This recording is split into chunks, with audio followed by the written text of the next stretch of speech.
kebesaran-Mu. Ajaib Tuhan, ajaib Tuhan, kami memuji kebesaran-Mu.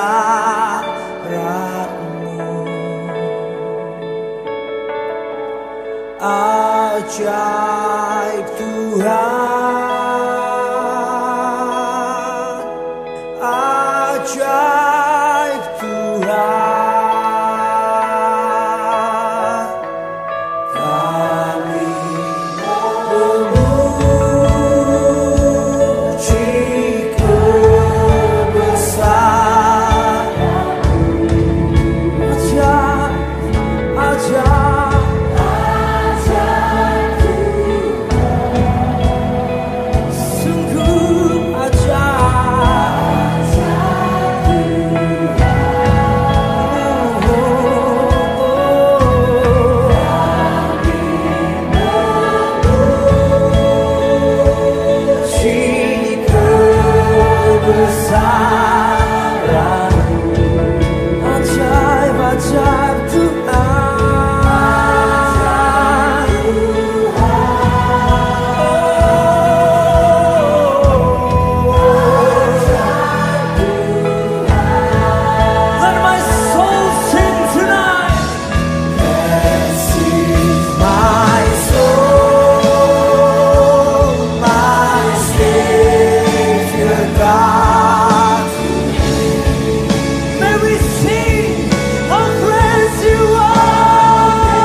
Salam sejahtera Bapak Ibu, para pemuda-pemudi dimanapun Anda berada, Indonesia maupun di luar negeri.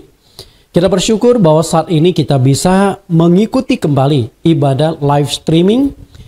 Memang situasi kondisi COVID sudah agak menurun, tetapi kami belum ada target kapan akan memulai ibadah gedung, ibadah offline.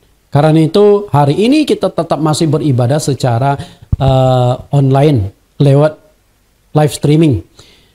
Kita hari ini akan melanjutkan pembahasan kita, topik yang sama atau tema yang sama, yaitu pernikahan. Cuman pernikahan yang akan kita kupas tanpa kita sadari sudah memasuki pada sesi yang ke-7.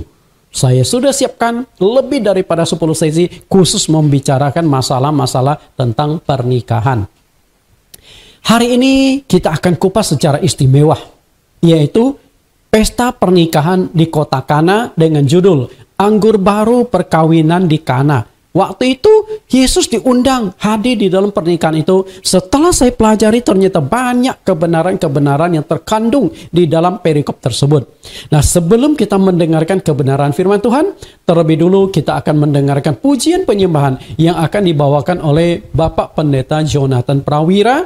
Ada 3 lagu yang akan beliau bawakan. Beliau ini seorang pencipta lagu yang produktif dan juga banyak judul-judul yang menarik yang beliau ciptakan. Ketika saya mempersiapkan khotbah ini tentang anggur perkawinan di Kana, saya seingat saya Pendeta Jonathan pernah menulis lagu tentang anggur. Lalu saya cari dulu dan saya temukan air menjadi anggur. Persis seperti yang akan kita bahas pada hari ini. Pokok anggur yang benar. Dan yang ketiga adalah selalu ada berkat. Ketika berbicara tentang anggur, kita berbicara tentang kenikmatan, kita berbicara tentang berkat Tuhan, kita berbicara tentang kasih karunia Tuhan, dan kita berbicara tentang pertolongan Tuhan di masa-masa yang sulit. Tidak terlambat Tuhan menolong kita, sama seperti Tuhan Yesus hadir di pesta pernikahan Kana itu tepat waktu. Di saat mereka kehabisan anggur, Yesus ada di sana. Artinya tidak pernah terlambat pertolongan Tuhan. Mari Pak Pendeta Jonathan Prawira, kami persilakan untuk bawakan lagu ini.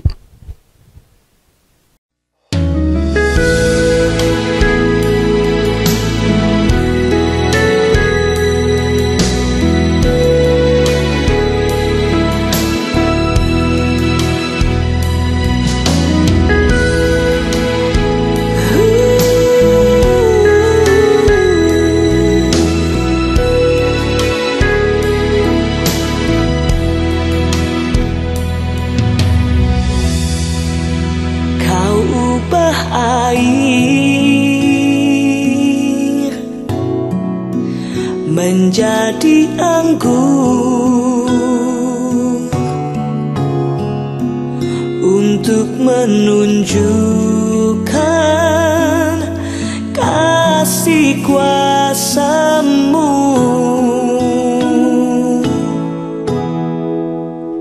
seperti air menjadi anggur.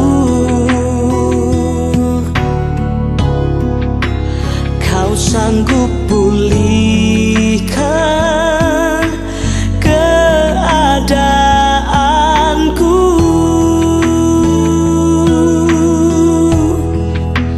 Kau jamah hati yang tawar menjadi manis nantiasa. Kau hapuskan air mata, berganti sukacita. Apa yang nampak tak mungkin, Kau buat menjadi mungkin. Hidupku pasti semakin hari semakin baik.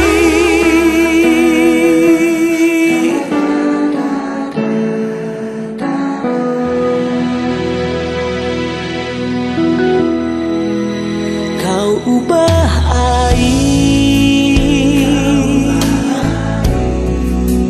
menjadi anggur untuk menunjukkan kasih kuasa-Mu,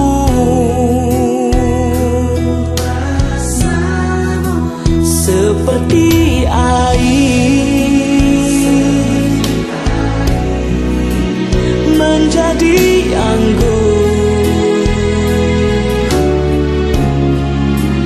Kau sanggup pulihkan keadaanku.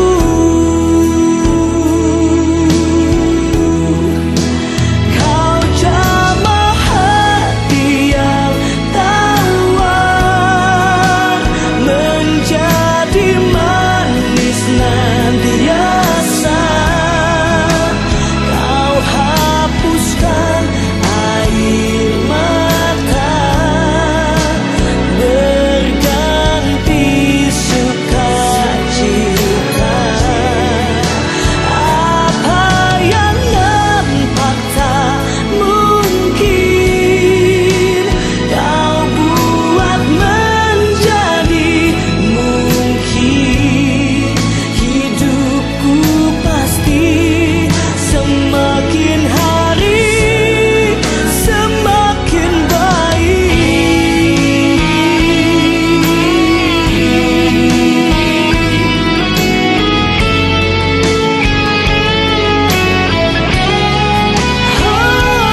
hatiku, tiada yang dapat ku perbuat di luarmu.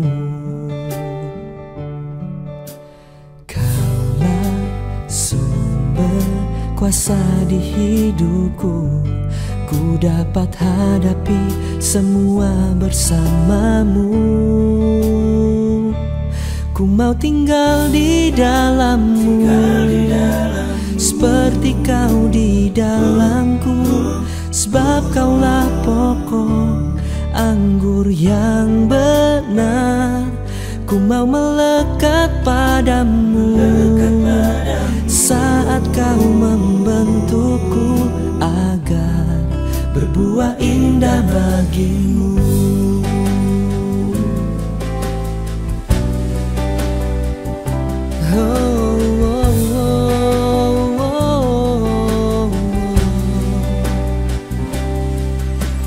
Kaulah sumber kasih di hatiku, tiada yang dapat ku perbuat di luarmu. Oh, kaulah sumber kuasa di hidupku, ku dapat hadapi semua bersamamu. Ku mau tinggal di dalammu, seperti kau di dalamku, sebab kaulah pokok anggur yang benar. Ku mau melekat padamu, saat kau membentukku agar berbuah indah bagimu. Ku mau tinggal di dalammu, seperti kau di dalamku, sebab kaulah pokok anggur yang benar. Ku mau melekat padamu, saat kau membentukku agar berbuah indah bagimu.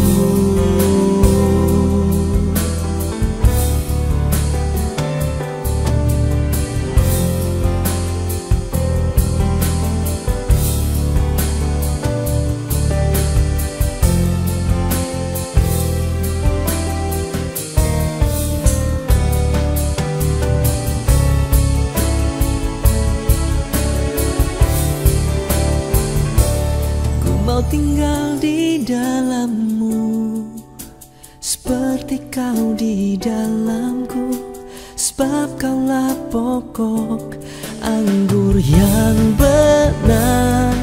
Ku mau melekat padamu, saat kau membentukku agar berbuah indah bagimu.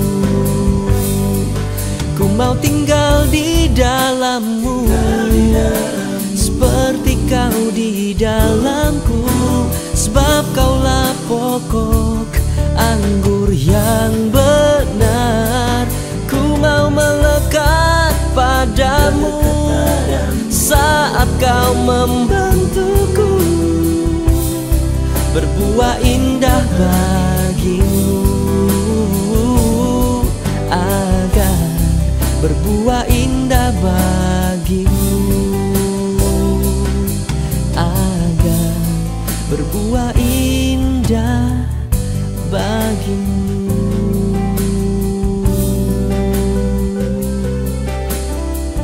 Oh, oh, oh, oh, oh.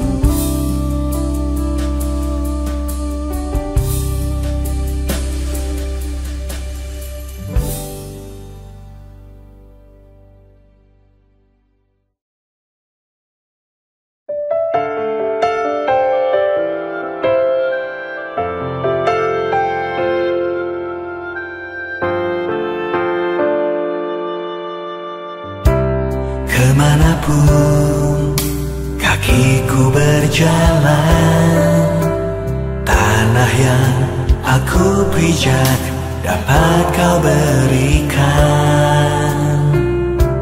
Dan apapun yang aku kerjakan, bila kau turun tangan pasti menghasilkan. Selalu ada berkat yang telah kau sediakan. Selama ku percaya pada janji-Mu Tuhan, selalu ada berkat mengikuti senantiasa. Selama ku menjaga hati taat dan setia.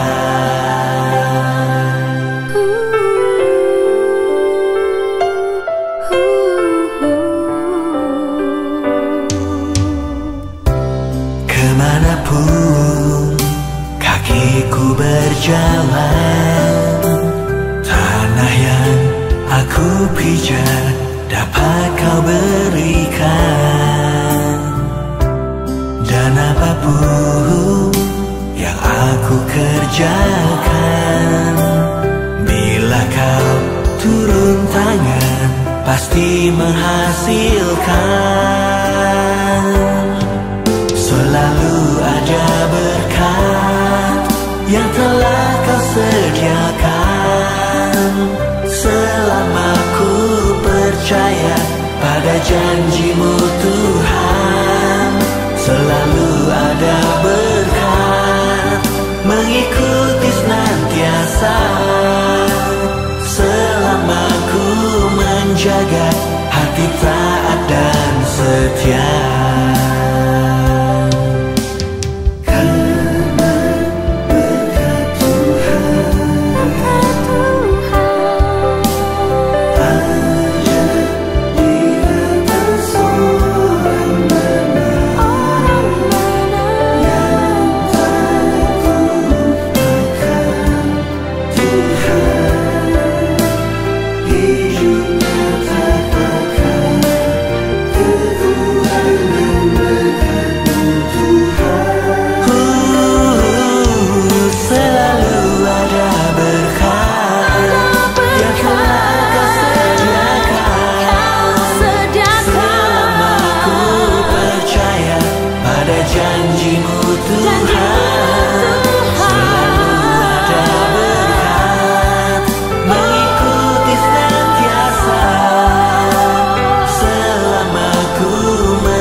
Kita sudah mendengarkan pujian penyembahan. Saya tidak tahu apakah Bapak Ibu sudah terbiasa dengan lagu yang baru ini. Tapi kalau belum terbiasa nggak apa-apa.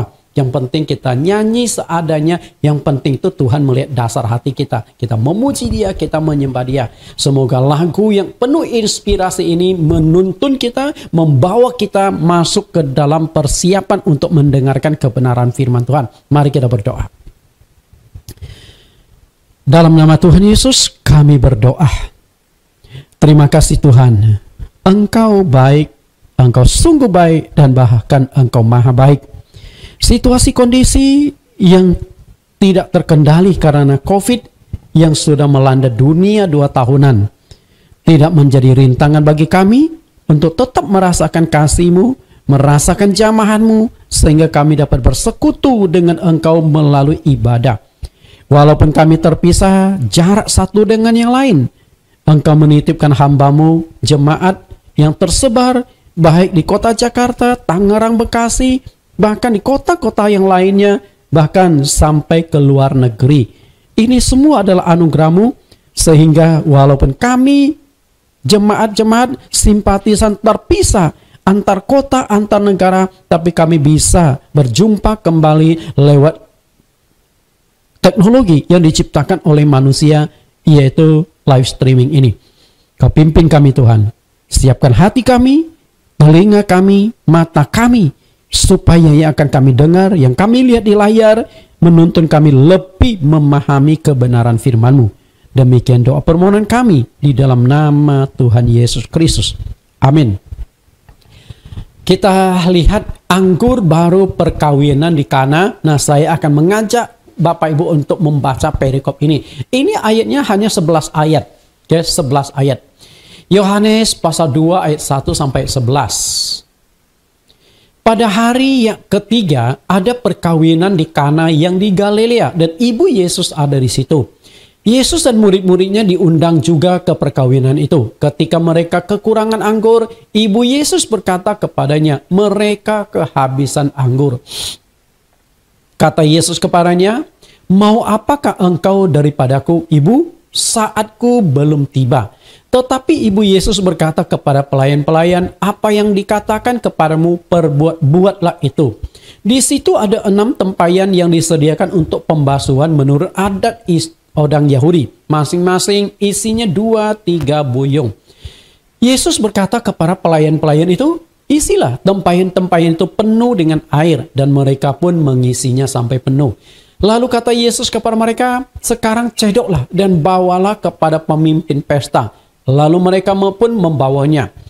Setelah pemimpin pesta itu mengecap air yang telah menjadi anggur itu, dan ia tidak tahu dari mana datangnya. Tetapi pelayan-pelayan yang mencedok air itu mengetahuinya. Ia memanggil mempelai laki-laki dan berkata kepadanya, setiap orang menghidangkan anggur yang baik dahulu sesudah orang puas minum. Barulah yang kurang baik. Akan tetapi engkau menyimpan anggur yang baik sampai sekarang. Ayat ke-11, ayat yang terakhir. Hal itu dibuat Yesus di Kana yang di Galilea sebagai yang pertama dari tanda-tandanya, dan dengan itu ia telah menyatakan kemuliaannya dan murid-murid percaya kepadanya. Bapak Ibu, setiap kali ketika kita membaca ayat Alkitab, jika kita hanya baca sekilas lewat saja, banyak kebenaran-kebenaran yang tidak kita tangkap, banyak kebenaran yang akan terabaikan oleh kita.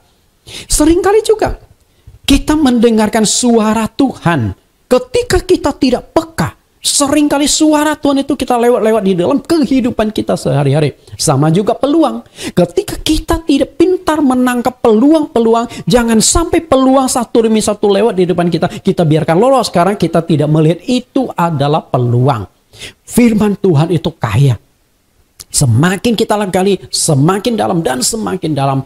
Awalnya, ketika saya menyiapkan judul yang satu ini, anggur pernikahan di Kana, saya rencana 11 ayat ini hanya satu kali selesai. Tapi setelah saya gali, setelah saya baca, saya menemukan banyak kebenaran yang terkandung di dalamnya. Dan akhirnya saya menemukan paling tidak itu ada 3 sesi dari pelajaran hanya 11 ayat itu. Karena itu, untuk anggur perkawinan di Kana, saya jadikan 3 kali pembahasan. 1, 2, 3. Dan ini adalah pembahasan yang pertama. Anggur perkawinan di Kana volume pertama. Banyak kebenaran Alkitab. Ketika saya baca, saya menemukan banyak kebenaran yang terkandung dan berkembang.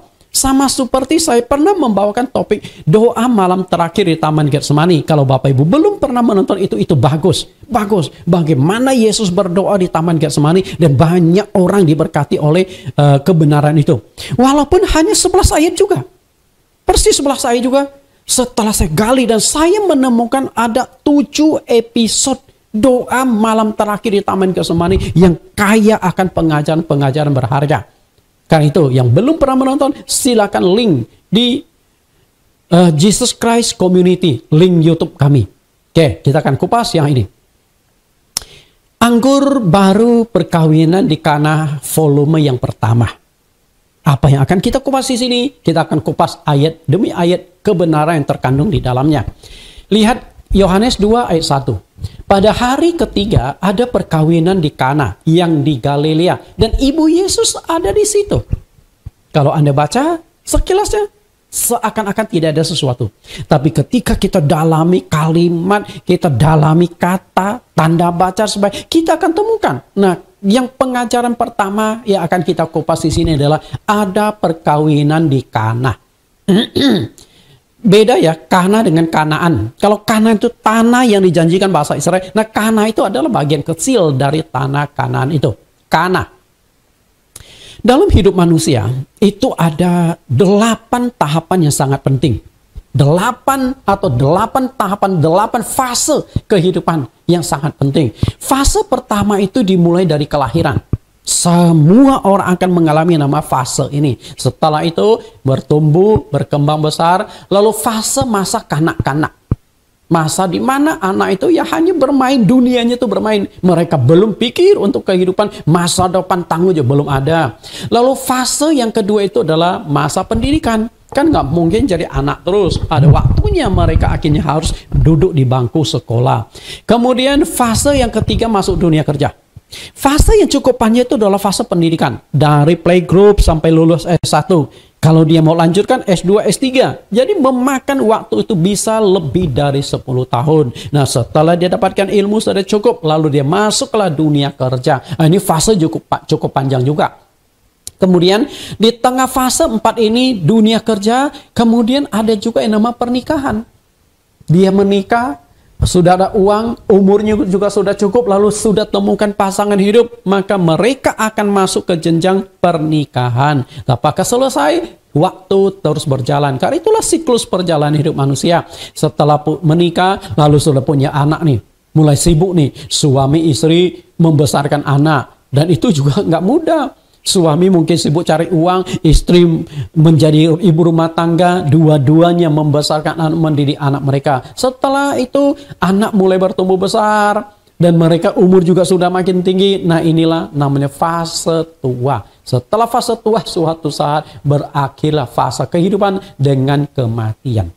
Inilah fase-fase kehidupan. Nah, bisa saja dari 8 fase itu Anda pecah-pecahkan lagi, ya terserah. Cuman saya lukiskan kurang lebih garis besar fase kehidupan manusia dari kelahiran sampai kematian. Nah, di tengah-tengah kelahiran sampai kematian itu ada fase yang sangat penting, sangat menentukan, yaitu pernikahan. Oke? Jadi pernikahan itu awal dan akhir itu ada di tengah-tengah tahapan, yaitu pernikahan. Karena pernikahan itu merupakan fase yang sangat-sangat penting, yang sangat menentukan kehidupan seseorang jangka panjangnya. Sangat menentukan. Kita lihat, ketika memasuki tahap pernikahan, engkau akan memasuki sebuah fase kehidupan yang benar-benar baru. Sebuah dunia yang 180 derajat berbeda dengan yang Anda jalani hari ini. Hari ini mungkin Anda masih hidup sendiri, single, hidup Anda seenaknya. Mau bangun jam berapa yang nggak ada yang urus, ya kecuali orang tuanya lah ya. Kemudian Anda mau hidup gaya apa, kamar Anda seperti apa, ya Anda itu menjadi raja di kamar Anda, mungkin juga raja di rumah Anda. Ya itulah kehidupan. Tapi setelah engkau memasuki fase pernikahan, Anda tidak seorang diri lagi. Yang kemarin kamar Anda milik Anda sendiri, sekarang kamar itu sudah harus bagi dengan orang lain. Anda punya baju, dia punya baju. Anda punya perlengkapan kamar, dia punya perlengkapan kamar. Bukan hanya itu, Anda harus membagi ranjang bersama dengan orang yang baru ini. Yang akan mendampingi hidup Anda selama Anda hidup di dunia. Itu yang masalah baru. Ya itulah satu fase. Fase yang benar-benar baru. Fase yang 180 derajat itu tidak mudah. Kita lihat Matius 19 ayat 5. Dan firman-Nya, sebab itu laki-laki akan meninggalkan ayahnya dan ibunya dan bersatu dengan istrinya. Sehingga keduanya menjadi satu daging. Jadi sekian tahun. Lebih dari 20 tahun. Para pemuda, para pemudi hidup bersama dengan orang tua, satu atap dengan orang tua. Setelah engkau memasuki fase pernikahan, engkau sudah bukan milik orang tua lagi, tapi engkau sudah milik pasanganmu. Istri tidak berkuasa atas tubuhnya sendiri, suami tidak berkuasa atas tubuhnya sendiri. Suami punya tubuh milik istri, tubuh istri milik suami. Itu dicatatkan oleh Rasul Paulus di 1 Korintus pasal 7 ayat 1 sampai 4. Artinya, kalian berdua sudah menjadi satu, saling memiliki. Dan secara prinsip, kalian sudah lepas dari ikatan kedua orang tua masing-masing. Jadi sebelum menikah, memang masih milik sepenuhnya. Tapi sekarang engkau bukan milik sepenuhnya lagi orang tua kalian. Tapi bukan berarti tali keluarga hilang. Tidak. engkau sudah fokus membangun keluarga yang baru dengan pasangan hidupmu. Ayat yang ke-6, demikianlah mereka bukan lagi dua melainkan satu. Karena itu apa yang telah dipersatukan Allah tidak boleh diceraikan manusia. Itu dia. Menikah dan selamanya tidak boleh bercerai. Kalau bercerai gimana? Nah, itu saya akan sudah saya kupas pada topik sebelumnya. Oke, sudah saya kupas pada topik yang sebelumnya, yaitu cerai dan pernikahan ulang. Apakah boleh? Bagi Anda yang baru pertama kali menonton khotbah saya, Anda bisa link kembali di YouTube kami, Jesus Christ Community. Di sana sudah ada jawabannya. Memasuki dunia yang baru ini tidaklah mudah. Hanya ada dua kemungkinan. Kedua pasangan dapat beradaptasi dan melakukan penyesuaian dengan baik sehingga mereka berhasil membangun pernikahan yang harmonis dan bahagia. Nah, itu impian. Semua orang juga kepingin seperti itu, tapi tidak mudah. Nah, bagi mereka yang mengalami kegagalan di dalam penyatuan itu, terjadilah kemungkinan kedua. Kedua pasangan gagal beradaptasi, gagal melakukan penyatuan dari berbagai perbedaan. Akibatnya mereka dua-duanya stres, dua-duanya tersiksa. Oke, kalau tidak kuat, akhirnya ujung-ujungnya adalah keluarganya pecah, bahkan berakhir dengan perceraian. Jadi hanya dua kemungkinan, bertahan atau bercerai. Itu yang terjadi. Nah, di tengah-tengah memang ada bertahan bercerai, ada yang nama gantung. Tapi gantung ini bisa pulih atau bisa berakhir. Nah, di ini adalah mereka itu menentukan sikap mau kiri atau mau ke kanan. Karena itu menikah itu bukan hal yang mudah. Mempertahankan pernikahan itu tidak mudah.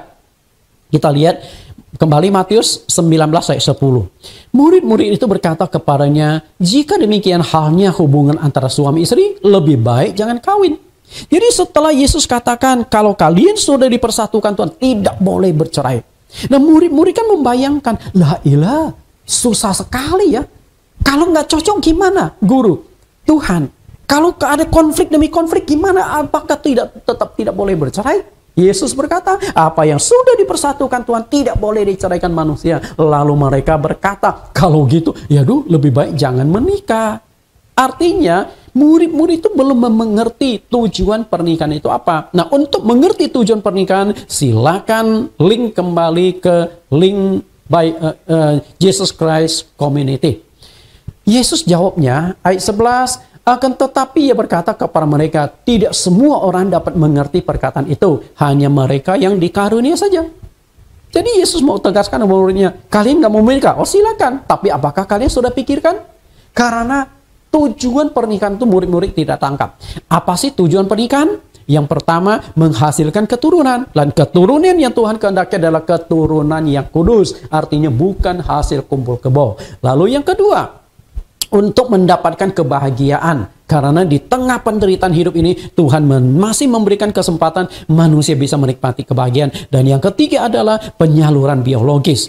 1 Korintus pasal yang ke-7 ayat 9, Paulus berkata, lebih baik menikah daripada hangus karena hawa nafsu. Artinya banyak orang yang tidak bisa kendalikan keinginan biologisnya. Kalau tidak ada pernikahan, akhirnya terjadilah seenaknya melakukan kontak fisik. Kita lihat tujuan pernikahan.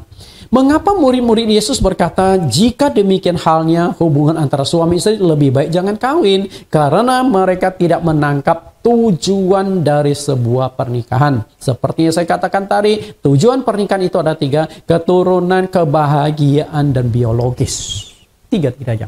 Artinya, Anda tidak bisa menghindari yang namanya pernikahan. Misalnya, Anda ingin punya anak, tapi tidak menikah. Gimana tuh caranya? Ya, paling adopsi anak, betul? Tapi kalau Anda ingin punya anak kandung tidak mau menikah, nah itu artinya kumpul kebo, hidup di luar nikah. Atau Anda punya biologis, tapi tidak mau menikah. Biologisnya termasuk yang tinggi. Jadi kalau biologis itu high, medium, high, low, medium, high. Nah kalau yang high ini, yang hyper sex, kalau Anda tidak menikah itu pasti Anda hancur, pasti Anda jatuh dalam dosa perzinahan. Tidak mudah. Maka menikah. Maka Yesus katakan, kalian tidak mengerti apa yang kalian katakan, karena tidak mengerti tentang tujuan pernikahan. Kita lihat ketiga tujuan itu. Keturunan Kejadian 1:28, Allah memberkati mereka, lalu Allah berfirman kepada mereka, beranak cuculah dan bertambah banyak, penuhilah bumi dan taklukkanlah itu. Berkuasalah atas ikan-ikan di laut dan burung-burung di udara dan atas segala binatang yang merayap di bumi. Jadi tujuan pertama, menghasilkan keturunan. Lalu tujuan yang kedua, Pengkhotbah 9:9, nikmatilah hidup dengan istri yang kau kasih itu seumur hidupmu yang sia-sia, yang dikaruniakan Tuhan kepadamu di bawah matahari. Karena itulah bahagianmu dalam hidup dan dalam usaha yang engkau lakukan dengan berjeri lelah di bawah matahari. Pernikahan kalau harmonis itu bahagia loh. Ada seseorang yang mendampingi engkau dalam suka dan duka. Nah, pernikahan itu akan menjadi neraka ketika tidak bahagia. Maka kebahagiaan itu harus diperjuangkan. Dan mudah-mudahan Anda dapatkan pasangan berbahagia. Lalu yang biologis. 1 Korintus pasal 7 ayat 2-3. Tetapi mengingat bahaya percabulan, baiklah setiap laki-laki mempunyai istrinya sendiri dan setiap perempuan mempunyai suaminya sendiri. Hendaklah suami memenuhi kewajibannya terhadap istrinya, demikian pula istrinya terhadap suaminya. Nah, ini berbicara tentang kebutuhan biologis.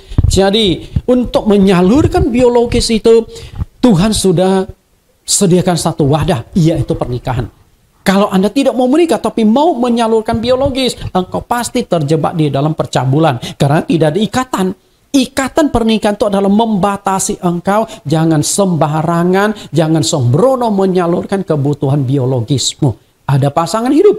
Dan seks itu sesuatu yang bukan sesuatu yang kotor, bukan sesuatu yang jorok. Karena seks itu, nafsu birahi itu ciptaan Tuhan yang Maha Kudus. Nah, yang membuat seks itu kotor, yang membuat seks itu jijik dan sebagainya, itu adalah manusianya. Seks itu seperti pisau. Di tangan siapa?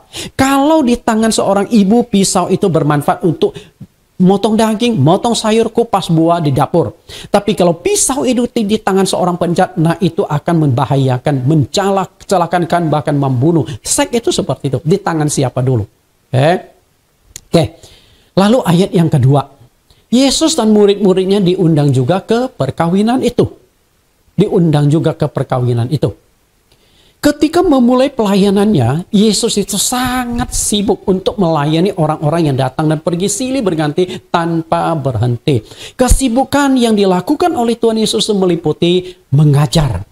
Jadi Yesus banyak mengajar karena Yesus memang adalah seorang guru. Sebagaimana yang Yesus katakan di Yohanes pasal yang ke-13 ayat 13. Kepada murid-murid Yesus berkata, kamu menyebut aku guru dan Tuhan, katamu itu tepat. Memang akulah guru dan Tuhan. Nah, salah satu tugas seorang guru adalah mengajar. Lalu ayat yang kedua, bagian kedua, memberitakan Injil setiap hari. Karena Injil itu menyelamatkan jiwa. Diselamatkan oleh Injil kasih karunia. Setiap hari ada yang meninggal. Setiap hari ada yang sakit. Dan sakit ujungnya juga meninggal kalau tidak sembuh. Makanya setiap saat waktu kehidupan Yesus sangat berharga untuk menyelamatkan jiwa. Karena jika orang itu meninggal sebelum percaya Yesus, nah kebinasaan yang terjadi. Makanya berharga sekali waktu Tuhan. Lalu yang ketiga, menyembuhkan orang sakit. Ini juga sangat menyita waktunya Tuhan. Karena yang ingin disembuhkan oleh Tuhan datang silih berganti. Ada yang seorang, ada yang rombongan, ada yang satu kampung berduyun-duyun. Yang satu datang, yang satu pergi. Nggak gampang itu. Yesus harus tangani mereka. Dan sebagian lagi datang mengantar keluarganya. Misalnya lumpuh, terpaksa digotong kan untuk disembuhkan Yesus. Jadi begitu banyaknya orang yang datang kepada Yesus sampai mereka itu sudah tidak ada waktu lagi untuk beristirahat, bahkan untuk makan. Saking sibuknya dalam pelayanan. Kita lihat Markus pasal 6 ayat 30 dan seterusnya. Kemudian rasul-rasul itu kembali berkumpul dengan Yesus dan memberitahukan kepadanya semua yang mereka kerjakan dan ajarkan. Lalu ia berkata kepada mereka, marilah ke tempat yang sunyi supaya kita sendirian dan beristirahatlah seketika. Sebab memang begitu banyaknya orang-orang yang datang dan pergi sehingga makan pun mereka tidak sempat. Luar biasa ya. Yang saya cetak merah, makan pun sudah nggak ada waktu. Maka berangkatlah mereka untuk mengasingkan diri dengan para perahu ke tempat yang sunyi. Tetapi pada waktu mereka bertolak, banyak orang melihat mereka dan mengetahui tujuan mereka. dengan mengambil jalan darat, segeralah datang orang dari semua kota ke tempat itu sehingga mendahului mereka. Ketika Yesus mendarat, ia melihat sejumlah besar orang banyak, maka tergeraklah hatinya oleh belas kasihan kepada mereka, karena mereka seperti domba yang tidak mempunyai gembala. Lalu mulailah ia mengajar banyak orang hal kerajaan, kepada mereka. Pada waktu hari sudah mulai malam, datanglah murid-murid kepadanya dan berkata, tempat ini sunyi dan hari sudah mulai malam. Bayangkan seharian loh, dari pagi sampai malam. Jadi, perhatikan kalimat yang saya berikan kelap-kelip di sini. Yesus berkata, marilah ke tempat sunyi. Supaya kita, artinya aku dan kamu, artinya Yesus pun perlu istirahat. Beristirahatlah seketika. Artinya sekejap aja kita punya waktu untuk beristirahat. Ternyata apa yang terjadi? Mendapatkan waktu sedikit untuk beristirahat saja tidak ada. Begitu sampai ke seberang, turun dari perahu, orang sudah berkerumun untuk mendapatkan pengajaran, untuk mendapatkan mujizat kesembuhan, dan juga untuk melihat mujizat yang terjadi. Yesus layani lagi mereka sampai malam. Jadi kapan makannya? Kapan istirahatnya? Nah, tapi ya, mengapa di tengah kesibukan itu Yesus masih mau berusaha menyisihkan waktu untuk menghadiri undang perkawinan itu? Kenapa? Di tengah-tengah kesibukan pelayanan, Yesus masih mau hadir di dalam pernikahan tersebut. Ini yang perlu kita renungkan. Nah, ada dua kemungkinan kenapa Yesus masih mau hadir di tengah-tengah kesibukan atau super sibuk itu. Kemungkinan yang pertama adalah ada hubungan keluarga antara Yesus dengan pengundang. Ada hubungan family. Kemungkinan yang kedua adalah Tuhan Yesus menghormati lembaga pernikahan dalam hidup manusia. Bisa saja dua-duanya. Bisa saja keduanya benar. Nah, kita akan gali lebih jauh kedua hal tersebut. Ada hubungan kekeluargaan antara Yesus dengan pengundang. Saya katakan ini karena memang fakta bahwa Yesus ada hubungan keluarga dengan keluarga yang mengadakan pesta. Dari mana kita tahu yang hadir dalam pesta pernikahan itu bukan hanya Yesus dan murid-muridnya. Ternyata ibunya atau Maria juga turut hadir di sana. Mungkin Anda akan berkata, Pak Nathan, siapa tahu mereka Yesus dengan Maria diundang, kan hanya tamu bukan keluarga. Ketika kita baca Alkitab harus baca teliti. Walaupun Alkitab tidak mengatakan keluarga, bukan berarti tidak ada keluarga. Dari mana saya katakan ada hubungan keluarga? Maria, ibu Yesus, bukan hanya hadir di sana, tapi sampai mengecek sampai ke dapur loh. Yang mengetahui bahwa mereka kehabisan anggur siapa? Maria, betul? Artinya Maria itu cek makanan cukup enggak, minuman cukup enggak. Nah, kalau bukan keluarganya, mesti ini keluarga cukup dekat. Mana boleh, mana berani Maria itu buka ini, buka itu, cek ini, cek itu. Tapi karena dia merasa bagian dari keluarga, dia juga ingin agar nama baik keluarganya itu tidak tercemar karena kekurangan makanan atau minuman. Maka begitu tahu, wah anggur tinggal sedikit dan tidak ada stok, maka dia datang kepada anaknya Yesus Kristus, kasih tahu, mereka kekurangan anggur. Dan Yesus peduli, Yesus peduli. Karena memang Yesus satu sisi sebagai tamu dan itu keluarganya Yesus, maka Yesus tidak mempermalukan. Nah, hal ini juga memberikan pengajaran kepada kita. Kalau kita bagian keluarga Yesus, kita anak-anak Tuhan Yesus, kita anak-anak Allah, Tuhan Yesus tidak akan mempermalukan kita. Ketika kita ada masalah, ketika kita kesulitan, Dia pasti membantu. Yang paling penting di sini adalah Yesus hadir nggak di dalam masalahmu. Yesus hadir nggak di keluargamu, hadir nggak di bisnismu, hadir nggak di dalam pendidikanmu. Yesus hadir nggak di dalam seluruh rangkaian kehidupanmu. Kalau Yesus hadir, percayalah, masalah kesulitan, problema pasti ada jalan keluarnya. Pernikahan itu membangun kekeluargaan.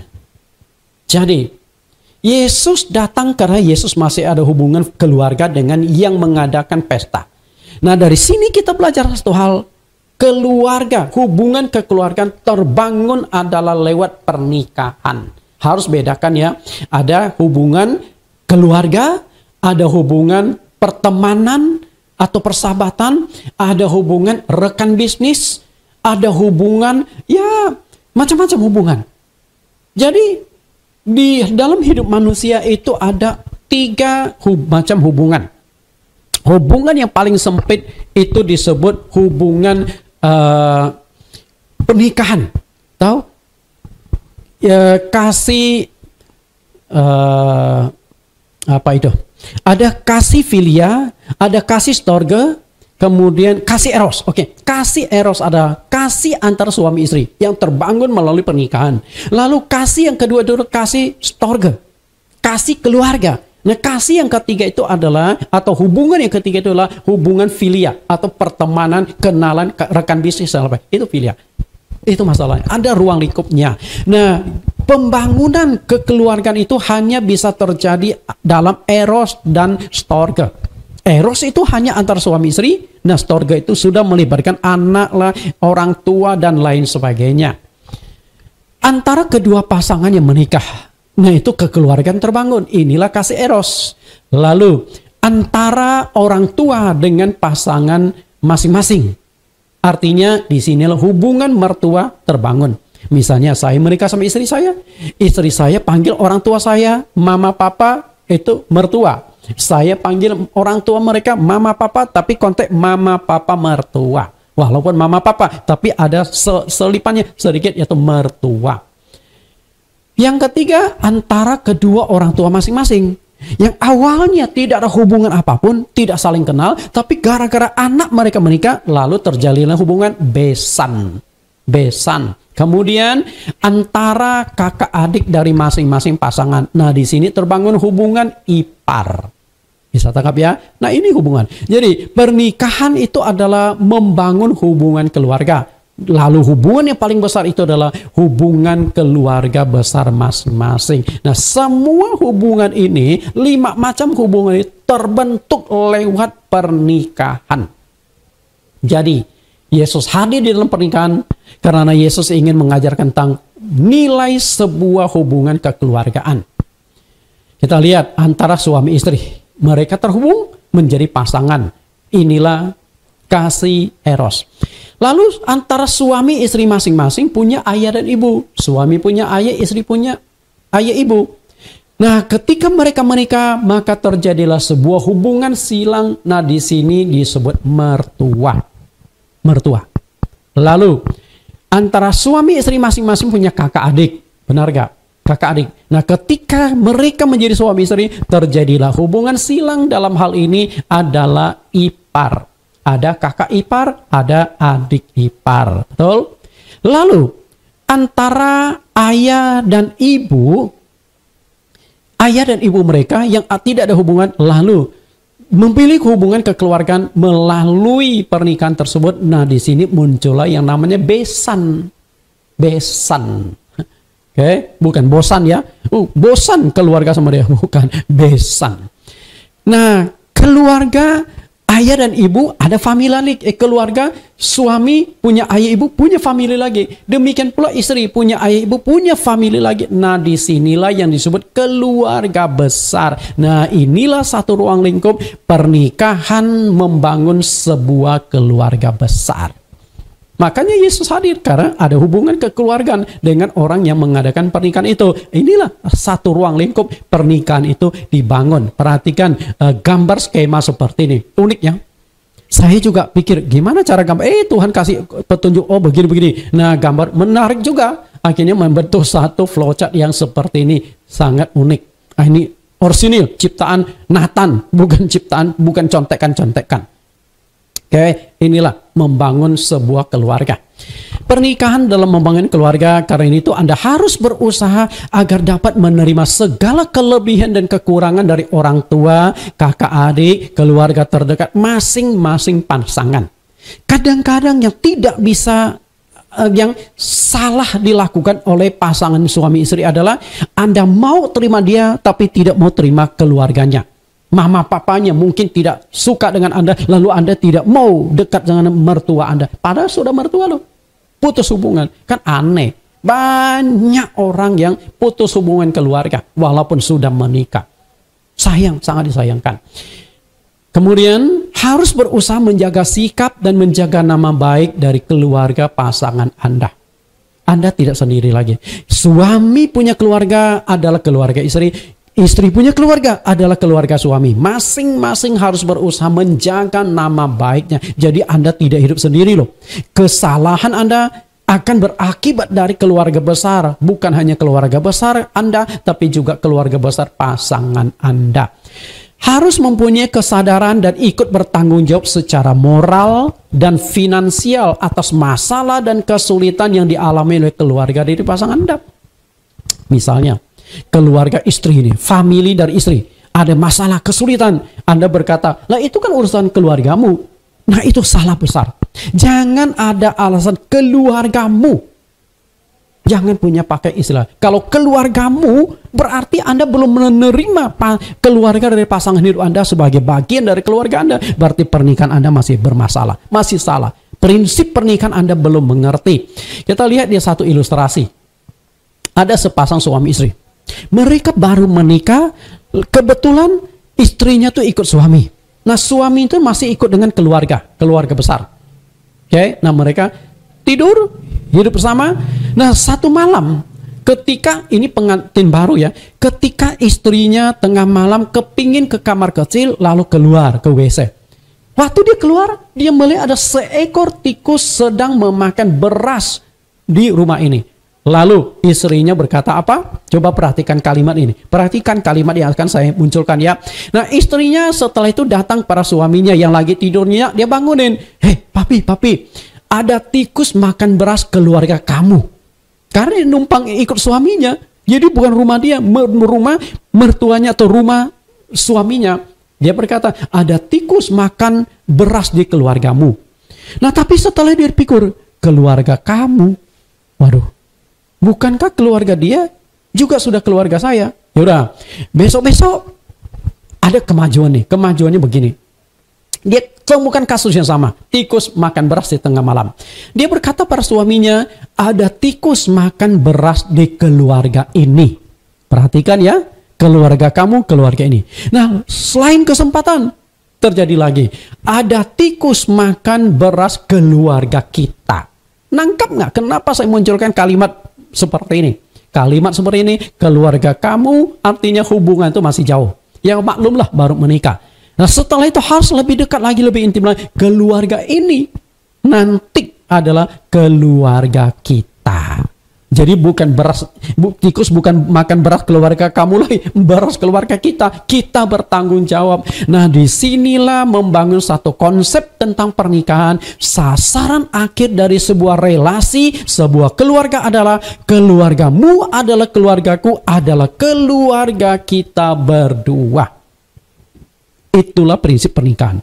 Kenapa Yesus hadir di dalam pernikahan? Karena Yesus adalah bagian dari keluarga yang sedang mengadakan pernikahan tersebut. Ketika mereka punya masalah, mari turun campur tangan. Yesus turun tangan sehingga mujizat terjadi. Keluarga itu tidak dipermalukan. Karena kekurangan makanan, kekurangan minuman dalam tradisi pesta pernikahan Yahudi itu sangat memalukan dan bisa berakibat trauma seumur hidup. Bahan cibiran, bahan omongan seumur hidup. Jadi bangsa Yahudi itu sangat sensitif dalam hal ini. Maka mereka sediakan banyak makanan minuman. Apalagi mereka pesta itu bukan 1-2 hari, bisa 7 hari 7 malam itu kalau orang Yahudi mengadakan pesta pernikahan. Jadi betapa banyak makanan minuman yang harus disediakan. Oke. Alasan kedua mengapa Yesus mau hadir dalam pernikahan di Kana adalah karena Tuhan Yesus menghormati perkawinan umat manusia. Yang kedua, kita lihat Ibrani 13:4. Hendaklah kamu semua penuh hormat terhadap perkawinan dan janganlah kamu mencemarkan tempat tidur, sebab orang-orang yang sundal dan pezina akan dihakimi Allah. Perhatikan dia ini, penuh hormat terhadap perkawinan.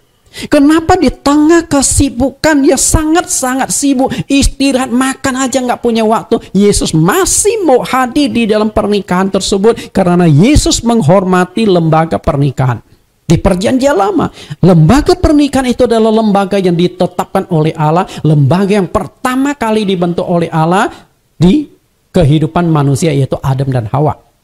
Sekitar 3 tahun masa pelayanannya, Tuhan Yesus banyak melakukan tanda, heran, dan mujizat yang dahsyat.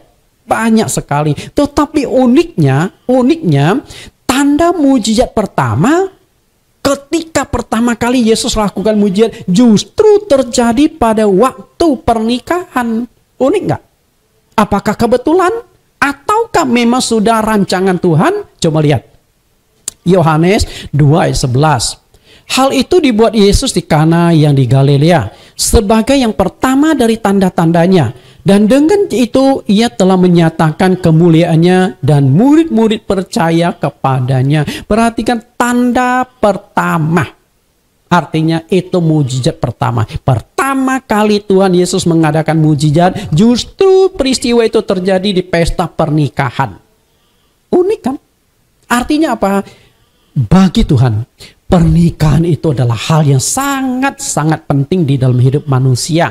Karena jika pernikahan itu adalah untuk melanjutkan generasi, Allah menciptakan manusia agar ada kelangsungan hidup di muka bumi. Lalu yang kedua adalah melalui pernikahan itu sangat menentukan iman seseorang. Pernikahan itu bisa membuat engkau iman bertumbuh atau menghancurkan imanmu. Karena itu sangat berdampak sekali dalam hidup manusia. Apalagi pernikahan itu satu kali seumur hidup terjadi dalam hidup manusia. Unik memang. Mengapa pernikahan itu harus dihormati? Karena perkawinan adalah lembaga tertua di dunia yang didirikan oleh Allah secara langsung. Kejadian 2 ayat 18. Tuhan Allah berfirman, tidak baik kalau manusia itu seorang diri saja. Aku akan menjadikan penolong baginya yang sepadan dengan dia. Kalau Tuhan tidak pentingkan pernikahan, perkembangan hidup manusia, atau adanya seseorang yang mendapat hidup manusia, cukup ciptakan Adam saja. Enggak usah ciptakan Hawa.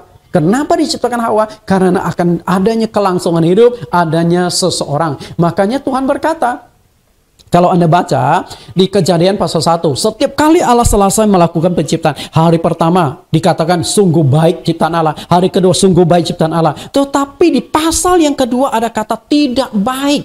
Tidak baik. Apanya yang tidak baik? Kalau manusia itu seorang diri saja. Artinya hidup seorang diri itu nggak baik. Nggak sempurna. Nggak lengkap. Makanya Tuhan akhirnya menciptakan Hawa untuk Adam. Setelah itu ayat 21, lalu Tuhan Allah membuat manusia itu tidur nyenyak. Ketika ia tidur, Tuhan Allah mengambil salah satu rusuk daripadanya, lalu menutup tempat itu dengan daging. Dan dari rusuk yang diambil Tuhan Allah dari manusia itu, dibangunnyalah seorang perempuan, lalu dibawanya kepada manusia itu. Jadi Tuhan yang mempersatukan. Karena itu kalau Anda bisa menikah dengan si Anu, ini bukan kebetulan, tapi memang sudah direncanakan oleh Tuhan. Tuhan yang mempersatukan Anda. Yang kedua, karena Allah akan menghakimi orang yang memandang remeh lembaga pernikahan. Lihat kembali Ibrani pasal 13 ayat 4. Hendaklah kamu penuh hormat, menghormati pernikahan. Dan janganlah kamu mencemarkan tempat tidur, sebab orang-orang sundal dan pecina akan dihakimi Allah. Artinya, kalau engkau sembrono dengan masalah pernikahan, maka engkau akan dihakimi Tuhan. Karena pernikahan itu adalah lembaga paling awal, lembaga yang paling tua yang diciptakan oleh Tuhan. Bagaimana sih cara kita menghormati perkawinan itu? Tuhan menghormati perkawinan. Lalu cara kita menghormati perkawinan itu apa? Pertama, berusaha menjaga kekudusan sampai pernikahan. Berusaha menjaga kekudusan sampai pernikahan. Kalau Anda benar-benar menghormati Allah, menghormati pasanganmu, Anda tidak akan lakukan kontak fisik sebelum Anda menjadi resmi dari pasangan Anda. Biologis atau nafsu adalah salah satu keinginan fisik, keinginan daging yang sulit dikendalikan oleh manusia, terutama muda-mudi. Mengendalikan nafsu nggak mudah loh. Tidak mudah. Keinginan itu sulit dikendalikan. Lihat 1 Korintus 7 ayat 9. Tetapi kalau mereka tidak dapat menguasai diri, lebih baiklah mereka kawin daripada sebab lebih baik kawin daripada hangus karena hawa nafsu. Jadi cara Anda menghormati pernikahan adalah menikahlah. Kalau Anda hidup memuaskan kebutuhan biologis tapi tidak lewat pernikahan, maka Anda tidak menghormati pernikahan. Dan Anda pasti terjebak dalam percabulan, perzinahan, dan ujung-ujungnya Anda akan dihakimi oleh Tuhan. Karena itu, hormatilah pernikahan tersebut.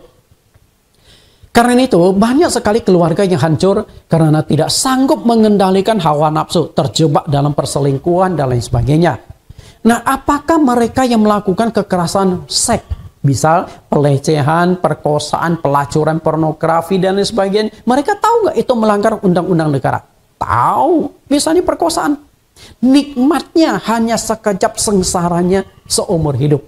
Betul nggak? Perkosa. Berapa sih lamanya perkosa? Berapa lama sih dia kuat? Setengah jam? Okay? Setengah jam. 30 menit. Mungkin nggak sampai 30 menit. Ya, cepatlah. 15 menit. Tapi gara-gara itu dia harus masuk penjara 15 tahun. Apakah tukang perkosa tidak tahu hukuman itu? Tahu. Lalu kenapa dia lakukan? Karena tidak mudah menguasai kebutuhan biologis atau nafsu birahi.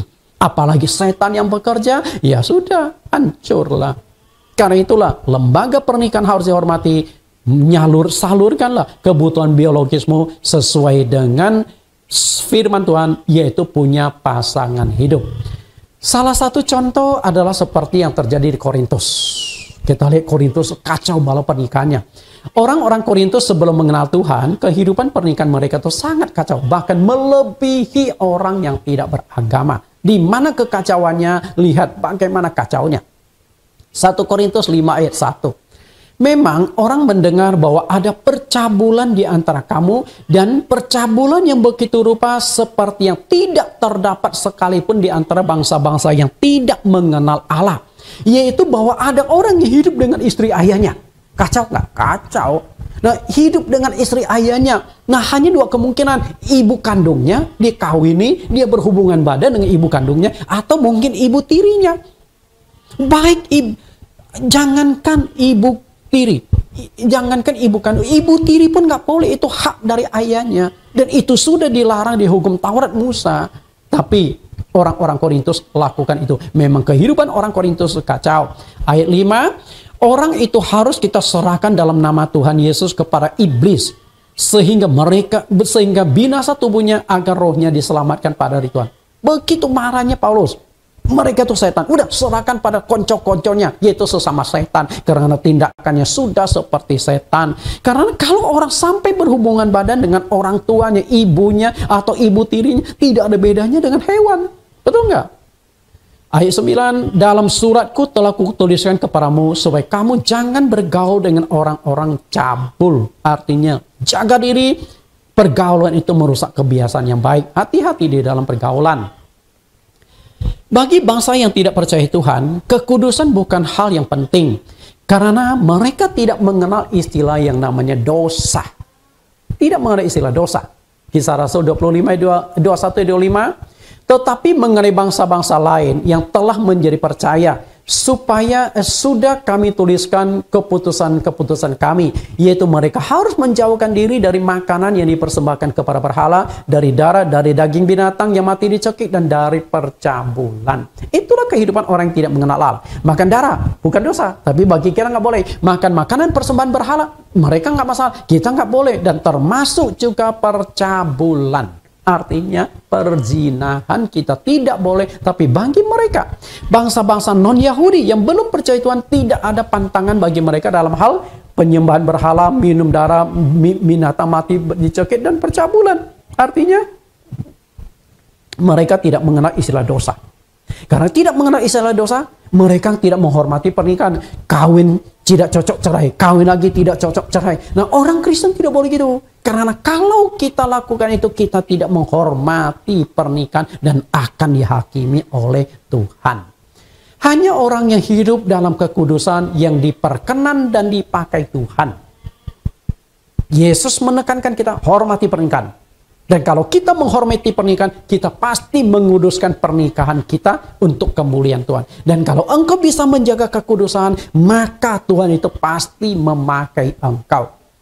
2 Timotius 2:20, dalam rumah yang besar bukan hanya terdapat perabot ia dari emas dan perak, melainkan juga dari kayu dan tanah. Yang pertama dipakai untuk maksud yang mulia, dan yang terakhir untuk maksud yang kurang mulia. Jika seorang menyucikan diri dari hal-hal yang jahat, ia akan menjadi perabot rumah untuk maksud yang mulia. Ia dikuduskan, dipandang layak untuk dipakai tuannya, dan disediakan untuk setiap pekerjaan yang mulia. Kalau engkau menjaga kekudusan, Tuhan pakai Anda. Semakin kudus, semakin dipakai Tuhan. Semakin kudus, semakin diperalat Tuhan. Semakin kudus, semakin banyak karunia, semakin banyak berkat, semakin banyak campur Tuhan di dalam kehidupanmu. Karena Allah itu kudus, orang yang kuduslah di mana Tuhan itu akan hadir di tengah-tengah mereka. Sebab itu jauhilah nafsu orang muda, kejarlah keadilan, kesetiaan, kasih, dan damai sejahtera bersama-sama dengan mereka yang berseru kepada Tuhan dengan hati yang murni.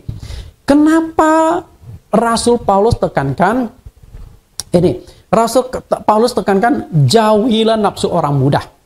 Karena orang muda nafsunya itu makin tinggi. Masih tinggi. Tapi kalau sudah tua, pasti menurun berdasar dengan fisik. Maka anak muda harus hati-hati. Karena gampang sekali terjebak di dalam perzinahan, terjebak dalam perselingkuhan, terjebak di dalam hubungan bebas. Dan disinilah mereka tidak menghormati pernikahan. Dan banyak terjadi perceraian itu adalah di kalangan muda. Anda tahu nggak kenapa pasangan Yusuf dan Maria, suami istri, dipilih, dipakai Allah untuk menghadirkan Yesus Kristus di dunia? Tahu nggak? Kan begitu banyak manusia, begitu banyak orang yang luar biasa. Tapi kenapa kedua pasangan ini dipilih untuk menghadirkan Yesus ke dunia? Penyebabnya adalah pasangan ini sangat-sangat menjaga kekudusan. Di mana bukti mereka menjaga kekudusan? Maria dan Yusuf, mereka tuh memang sudah bertunangan. Tapi walaupun bertunangan mereka, padahal kalau zaman sekarang, jangankan bertunangan, baru pacaran seminggu sudah terjadi hubungan badan. Begitu kacaunya. Apalagi kalau sudah yang namanya pacaran bertahun-tahun. Kalau masih bisa menjaga kekudusan di zaman seperti sekarang, itu hebat, itu anak muda. Dan saya yakin pasti diberkati, dipakai oleh Tuhan. Pasti. Karena Tuhan melihat kekudusan. Betul? Karena itu, zaman sekarang, jangankan sudah bertunangan, baru pacaran aja berhubungan badan, apalagi sudah bertunangan, dianggap sudah punya ikatan nih. Mereka sudah kontak fisik. Banyak orang hidup tanpa melalui pernikahan. Tuhan tidak berkenan. Kita lihat Maria dan Yusuf. Matius 1 ayat 18, kelahiran Yesus Kristus adalah seperti berikut. Pada waktu Maria, ibunya bertunangan dengan Yusuf, ternyata ia mengandung dari Roh Kudus sebelum mereka hidup sebagai suami istri. Perhatikan, sudah tunangan, tapi belum hidup sebagai suami istri. Artinya Yusuf dan Maria itu belum pernah lakukan hubungan badan. Ayat 19, karena Yusuf suaminya seorang yang tulus hati dan tidak mau mencemarkan nama istrinya di muka umum, ia bermaksud menceraikannya dengan diam-diam. Tahu-tahu Maria mengandung, Yusuf curiga. Lah, kamu bisa mengandung dari siapa? Dia korek terus. Maria berkata, oh aku mengandung dari Roh Kudus. Mengandung dari Roh Kudus. Nah Yusuf ini seorang yang tulus. Tapi kenapa dikatakan tulus tapi mau menceraikan Maria? Karena Yusuf ingin mempertahankan kekudusan. Dia ingin Maria tetap kudus walaupun Maria sudah kontak fisik dengan orang lain. Kenapa mau diceraikan? Kalau Maria sudah mengandung dengan laki-laki lain, lalu Yusuf ambil Maria sebagai istri, nah perzinahan terjadi. Nangkap nggak? Perzinahan terjadi. Tapi kalau Yusuf kemudian putuskan tali pertunangan, ya udah Maria kembali kepada orang yang menghamilinya. Nah itu bukan perzinahan, hanya tidak menjaga kekudusan. Yusuf juga tetap kudus karena dia tidak mengambil Maria sebagai istrinya. Nah itu tujuannya, menjaga kekudusan.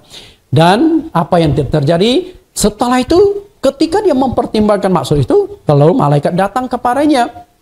Malaikat datang kepadanya memberitahukan bahwa istrinya mengandung bukan dari benih laki-laki lain, tapi dari kuasa Roh Kudus. Jangan takut mengambil Maria sebagai istri kamu. Dia akan melahirkan seorang anak laki-laki dan kamu harus menamakan dia Yesus.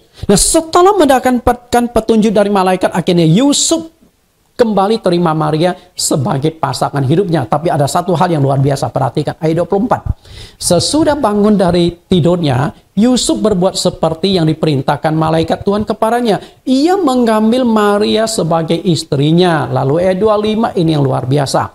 Tetapi tidak bersetubuh dengan dia sampai ia melahirkan anaknya laki-laki. Dan Yusuf menamai dia Yesus. Luar biasa nggak? Luar biasa. Oke, ini sudah sah loh. Sudah sah. Yusuf dan Maria sudah sah sebagai suami istri. Tapi hebatnya Yusuf tetap tidak menjamah Maria, tidak berhubungan badan dengan Maria. Kenapa? Yusuf ini seorang, karena dia tahu istrinya itu mengandung dari Roh Kudus, maka dia ingin kekudusan itu dipertahankan. Saya katakan luar biasa. Anak zaman sekarang, jangankan menjelang sampai pernikahan, belum apa-apa sudah hubungan badan. Saya bersyukur waktu saya menikah. Sebelumnya kak saya sudah berbicara dengan istri, karena dia akan jadi ibu kembali, akan jadi istri pendeta, dan tidak mudah. Jatuh bangun, pasti tidak mudah jadi istri pendeta. Nah, saya pelayanan tidak gampang ya jadi istri pendeta. Makanya saya berkata kepada calon istri saya, kita kan dalam waktu dekat mau menikah. Gimana? Sepakat nggak kita? Setelah kita menikah, kita doa puasa 3 hari. Ternyata dia oke. Jadi kami setelah menikah, malam kami tidak ada istilah malam pertama. Nggak ada. Malam pertama, malam kedua, malam ketiga. Nggak ada. Bukan berarti saya nggak punya kebutuhan biologis. Nggak tertarik. Bukan. Kami itu malam pertama, karena kami sudah sepakat doa puasa 3 hari, 3 hari. Supaya kami menguduskan pernikahan kami, hidup kami. Karena saya tahu, tantangan dalam pernikahan itu tidak gampang. Tidak mudah. Maka dibutuhkan campur tangan Tuhan. Ya sudah, malam pertama paling kami pelukan saja. Ya ciuman lah. Ada kebutuhan enggak? Ada, tapi kami tetap menjaga. Malam pertama lewat, malam kedua, malam ketiga. Nah, setelah itu baru kami kontak fisik sebagai suami istri. Karena saya ingin agar pernikahan saya Tuhan berkati. Karena tidak mudah. Dan saya yakin kalau Tuhan berkati pernikahan saya, walaupun ada badai, walaupun ada goncangan apapun yang terjadi, Tuhan turut campur tangan. Dan Tuhan sanggup pulihkan, karena pernikahan yang sudah saya lakukan itu pernikahan yang saya persembahkan untuk Tuhan. Itu dia Bapak Ibu. Zaman sekarang sudah tidak ada yang begituan. Jangankan malam pertama, baru kenal saja sudah jadi malam pertama. Begitu kacaunya kehidupan zaman sekarang. Yusuf dan Maria baru melakukan hubungan suami istri setelah Yesus itu dilahirkan. Padahal itu sudah sah menjadi istrinya. Kalaupun dia kontak fisik dengan Maria, Alkitab mungkin catat pun gak ada masalah. Tapi Yusuf dan Maria itu luar biasa mempertahankan kekudusan itu. Nah, dari pasangan itu setelah Yesus dilahirkan, lalu barulah mereka hidup sebagai suami istri, kontak fisik, maka lahirlah anak Yusuf dan Maria. Kita lihat Markus 6 ayat 3. Bukankah ia ini tukang kayu, anak Maria, saudara Yakobus, Yoses, Yudas, dan Simon? Dan bukankah saudara-saudaranya yang perempuan ada bersama kita? Lalu mereka kecewa dan menolak dia. Ternyata Yesus punya adik laki-laki dan adik perempuan. Kalau tidak mau dikatakan adik kandung, ya mungkin ada tiri kali ya. Dari rahim sama, rahim Maria. Nah, ada namanya Yakobus. Kemungkinan besar Yakobus inilah yang akhirnya adik Yesus yang menulis kitab Yakobus. Lalu ada Yudas yang kemungkinan besar adalah penulis kitab Yudas itu. Itu adalah hasil dari penggalian para ahli teologi ini. Yang kedua, berusaha mempertahankan pernikahan sampai akhir. Bagaimana cara kita menghormati pernikahan? Berusaha mempertahankan pernikahan itu sampai akhir. Matius 9 ayat 3. Maka datanglah orang-orang Farisi kepadanya untuk mencobai dia, katanya, dan mereka bertanya, apakah diperbolehkan orang menceraikan istrinya dengan alasan apa saja?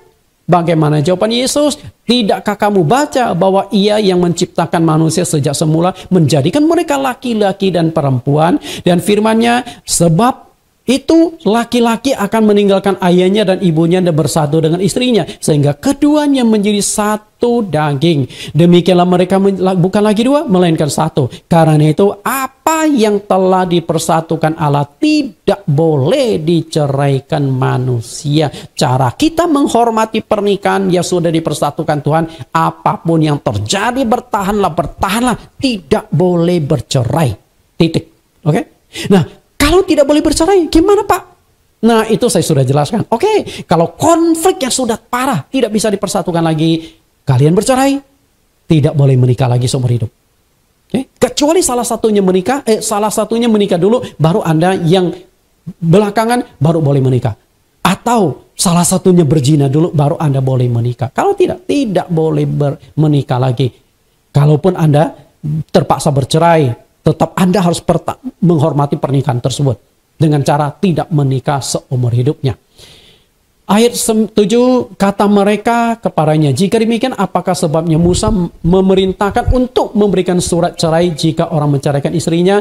Yesus berkata, karena ketegaran hatimu. Lalu ayat 9, tetapi aku berkata kepadamu, barang siapa menceraikan istrinya kecuali karena berzina, lalu kawin dengan perempuan lain, ia berbuat zina. Jadi kalau Anda bercerai, Anda berhubungan badan dengan orang lain, Anda sudah terjebak di dalam perzinahan. Karena itu, hormatilah. Ketika Anda berselingkuh, Anda bercerai, berzina dengan orang lain, maka Anda sudah tidak menghormati pernikahan. Karena itu, Allah sangat benci pada perceraian. Engkau bercerai, berarti Anda tidak menghormati pernikahan. Maleakhi 2 ayat 15. Lihat ayat 16-nya. Sebab aku benci perceraian, firman Tuhan Allah Israel, juga orang yang menutupi pakaiannya dengan kekerasan, firman Tuhan semesta alam, maka jagalah dirimu dan janganlah berkhianat. Perceraian terjadi karena ada kekerasan di dalam rumah tangga. Betul nggak? Kekerasan verbal dan non-verbal. Kekerasan fisik dan kekerasan perkataan yang mengakibatkan keluarga itu hancur dan terjadi perceraian. Karena itu jangan sampai tidak setia. Istri masa muda. Kenapa dikatakan istri masa muda? Karena yang masih muda ini nafsunya masih tinggi, biologisnya masih tinggi, masih bisa jatuh cinta puber kedua lah, puber ketiga lah, itu yang terjadi.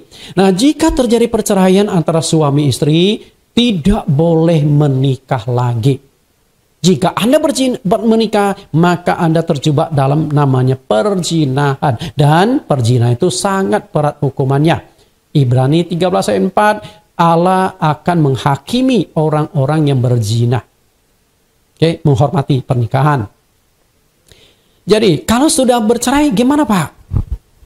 Perhatikan 1 Korintus 6 ayat yang ke-9 sampai 10. Atau tidak tahukah kamu bahwa orang-orang yang tidak adil tidak akan mendapat bagian dalam kerajaan Allah? Janganlah sesat, orang cabul, penyembah berhala, orang berzina, banci, orang pemburit, pencuri, dan kikir, pemabuk, pemfitnah, penipu tidak akan mendapat bagian dalam kerajaan Allah. Dan salah satu yang tidak mendapat bagian kerajaan Allah itu adalah para pezina.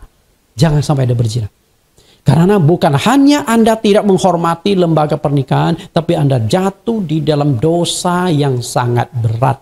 Dosa perzinahan. Dan dosa perzinahan itu dicantumkan di dalam 10 hukum Allah. Jangan membunuh, jangan berzina, betul? Jangan sampai 10 hukum Allah yang ditulis oleh jari-jari Allah kita langgar karena tidak bisa mengendalikan diri. Nah, solusinya bagaimana kalau terjadi perceraian? Kalau solusinya satu-satunya adalah pulih ataupun berdamai dengan pasanganmu. Lihat 1 Korintus 10 ayat 11. 1 Korintus 7 10. Kepada orang-orang yang telah kawin, tidak, bukan aku tetapi Tuhan, perintahkan supaya seorang istri tidak boleh menceraikan suaminya, dan jikalau ia bercerai, ia harus tetap hidup tanpa suami atau berdamai dengan suaminya. Dan seorang suami tidak boleh menceraikan istrinya. Suami tidak boleh ceraikan istri, istri tidak boleh ceraikan suami. Kalau sudah terjadi perceraian karena kekerasan di dalam rumah tangga, maka tidak boleh menikah lagi. Hidup tanpa suami atau hidup tanpa suami istri. Kalau mau, ya terpaksa pulih. Mana yang mau kepilih? Mengalah, pulih, atau masuk ke dalam dosa perzinahan dengan hukuman neraka? Pikirkanlah. Jadi hari ini kita sudah belajar kenapa Yesus hadir di dalam pesta pernikahan, karena 2 hal. Yesus memiliki hubungan keluarga dengan orang yang mengadakan pesta, dan yang kedua, Yesus menghormati pernikahan. Semoga kedua hal tersebut menjadi inspirasi menuntun kita dalam menjalani kehidupan berkeluarga. Tuhan Yesus berkati. Kita berdoa. Tuhan kami, Juru Selamat kami Yesus Kristus, terima kasih Engkau sungguh-sungguh memberikan satu inspirasi yang luar biasa kepada kami dari apa yang sudah kami bahas saat ini. Di tengah kesibukan Engkau masih berusaha menyempatkan waktu bersama dengan murid-murid-Mu, satu rombongan datang ke pesta pernikahan ini. Hamba-Mu cari, kenapa Engkau masih mau datang? Dan hambamu temukan karena engkau memiliki hubungan kekeluargaan dengan yang mengadakan pesta pernikahan. Dan ini memberikan pengajaran melalui pernikahan dibangunlah hubungan kekeluargaan. Yang kedua, engkau menghormati pernikahan. Dan ini memberikan pengajaran kepada kami agar kami yang sudah dipersatukan oleh Tuhan tidak boleh bercerai, tidak boleh dipisahkan. Itu salah satu cara kami menghormati pernikahan. Semoga mereka yang mendengarkan kebenaran firman Tuhan ini, walaupun saat ini mereka sedang bergejolak, pernikahan mereka tergoncang, pernikahan mereka di ujung tanduk, Tuhan pulihkan, Tuhan berkati. Karena itu, datanglah kepada Tuhan. Maka engkau yang punya masalah kesulitan, Tuhan sanggup memulihkan. Sama seperti Tuhan hadir di pesta pernikahan dan kekurangan anggur, Tuhan selesaikan masalah mereka. Datanglah, bawa pasanganmu, bersujud di hadapan Tuhan, minta pertobatan, minta pengampunan Tuhan. Tuhan pasti pulihkan keluargamu. Terima kasih Tuhan Yesus, di dalam namamu kami telah berdoa. Amin. Kita akan dengarkan pengumuman dan juga doa penutup yang akan disampaikan oleh Bapak Pendeta Handato Cahyadi. Mari Pak Pendeta, kami persilakan.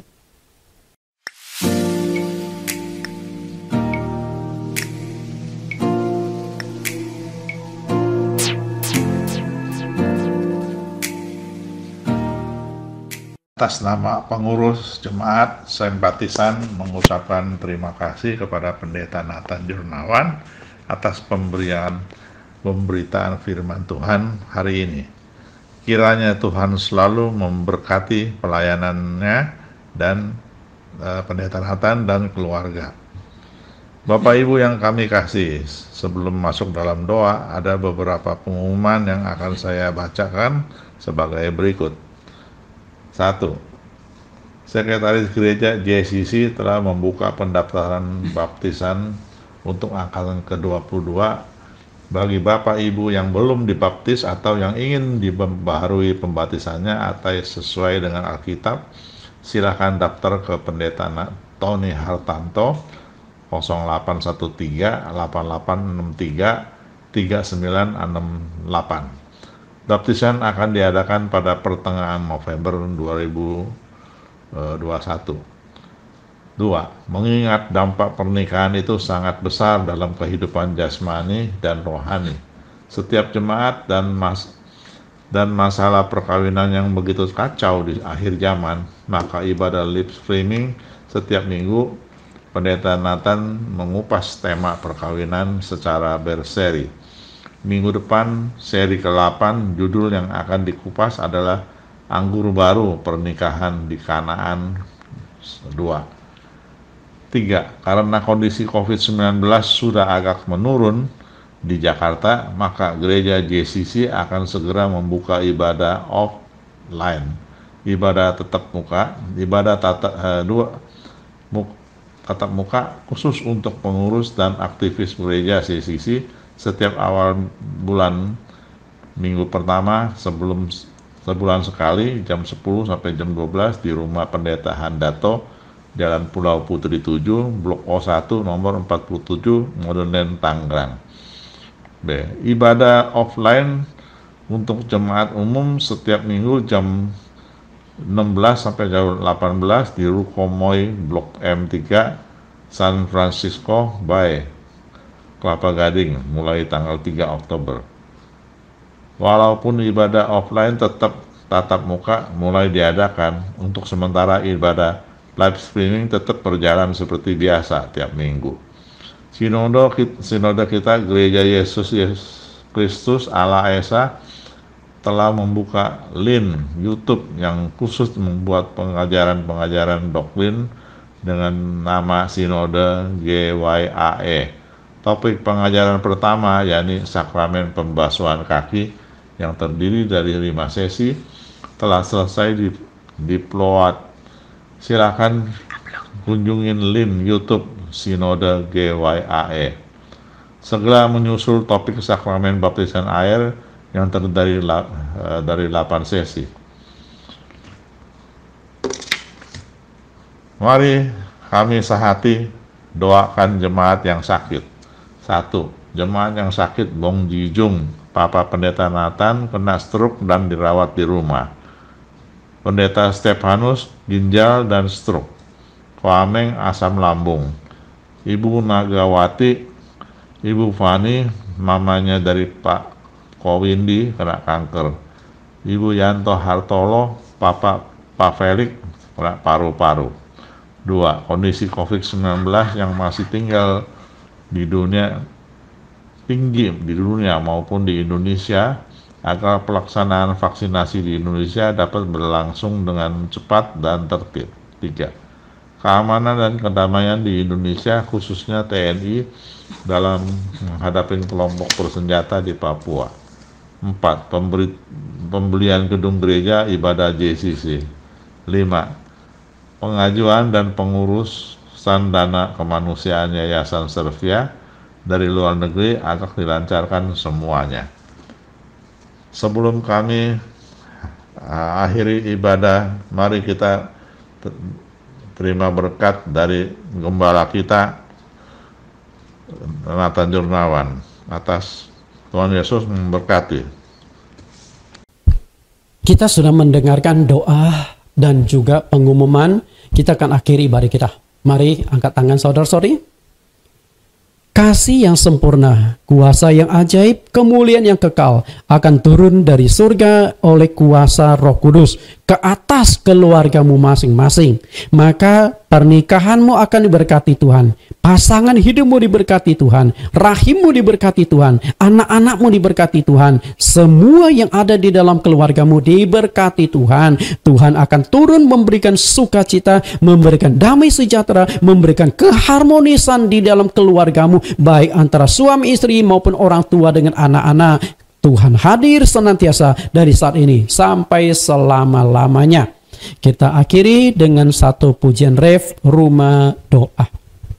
Jadikan aku Tuhan rumah doamu, agar semua suku bangsa datang menyembahmu.